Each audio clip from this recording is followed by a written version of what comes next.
I mean, like I said, I've been here for a while. Since March, I don't think I've set foot inside another business. Jesus Christ, really? Yeah. Wow. Yeah, I think since March, maybe since late February. I don't remember. Whenever the first shutdown came here, I have been on Operation Shutdown. And so I have been in. I've gone into a few other houses, but that's the extent of it.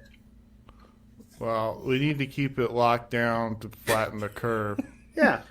I have flattened it so much. I have flattened it it's actually like concave now. I have taken the curve and like pushed it down. Oliver has been flattening the curve and thickening his neck the entire lockdown.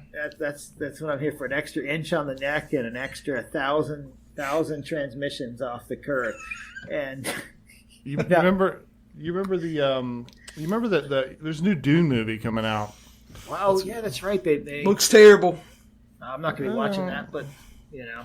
The last one was David Lynch. He did the work. Sting was in there. That was a good performance from Sting. He had a pansexual boss. It was woke as shit. But you remember the Navigator? Yeah. So I've recreated that, except it's full of Purell, and that's how I get around. It's disgusting. We can't overwhelm the emergency rooms. Is the thing. Yeah, you can't. No. You just shut down all the hospital service. There'll be a World War. We're on the verge of Also, at the same time, Nazis are about to start another Holocaust. Yeah.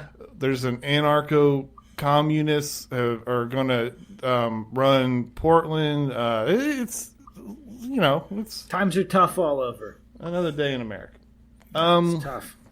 But so speaking of American greatness, you wrote a piece that we talking to you. You're like, I mail it in every. Yeah, if I write a piece, you're lucky if I spent time. We know that's bullshit. But this one, this is fucking dope. I'm sorry. Yeah, you put a little bit on this one, right? Yeah, I put some mustard on this one because this guy, the site, he met the editor Chris Buskirk through Amy, and he's really opened the door for me to cover these topics that I don't think fall within either side of the spectrum. I know there's been a lot of infighting about, if you write for this publication, that publication, that's a problem. I don't care about any of that. I write, number one for pay, and number two for editors who, whether it's a wrestler obituary or an essay like this, just let me do what I want. I don't want to have my stuff touched. You're a Ronin, right? Yeah, especially right now. Yeah. I'm just a Ronin,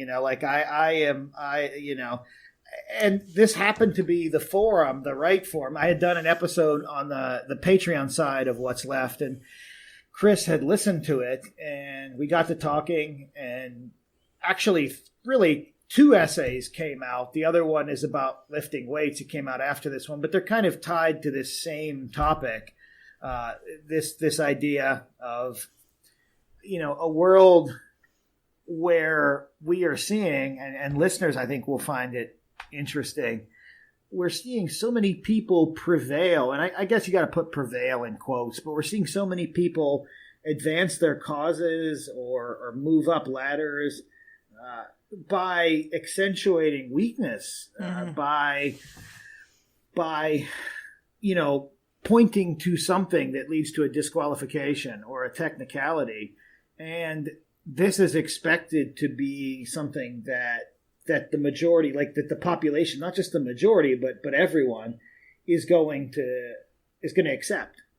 And I wanted to explore the alternative way of thinking about that, which is just, coming from where I came from in Rust Belt, southwestern Pennsylvania, not Pittsburgh, but south of there in a small town, insofar as they had any way of thinking about the world at all, it was in terms of how people displayed their ability to handle themselves in their lives. Like how did they bear up against the unbearable in their everyday lives? How much strength did they display when doing it?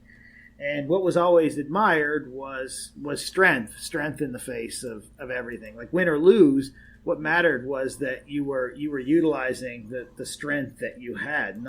You were never winning on a technicality. You were never winning by disqualification. You weren't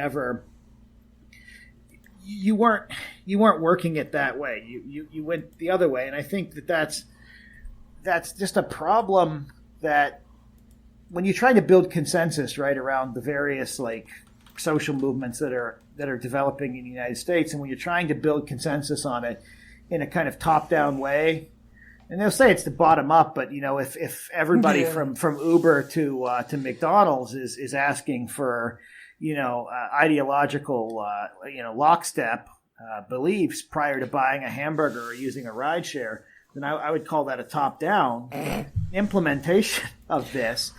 And so if you're looking for that, you're also going to encounter a lot of resistance from people who were raised in a different way. Mm-hmm.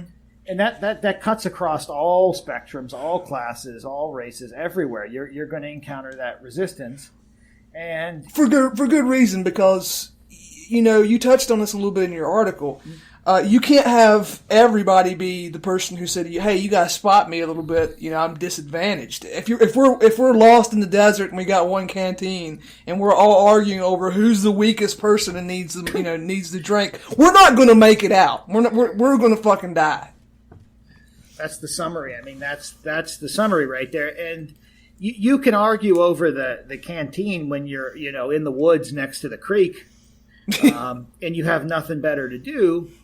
You can argue over the canteen when you own the bottled water factory that's dispensing it.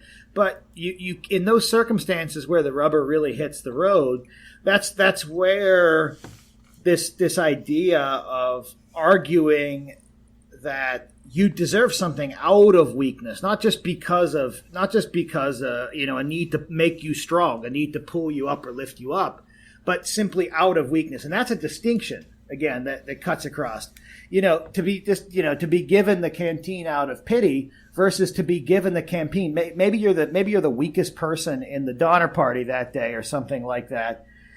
But you're given the canteen so that you can, be alive for another day, which is different. It's a very different thing. You're trying to strengthen the person by giving them the sip of water. But if the point of giving them the water and they just drink all the water, it's because they're so pathetic and they're so weak, and that's just what you're told over and over again. The reactions of the people listening to that are going to be the more dire the situation gets, the more problematic the reactions are going to be, if that makes any sense.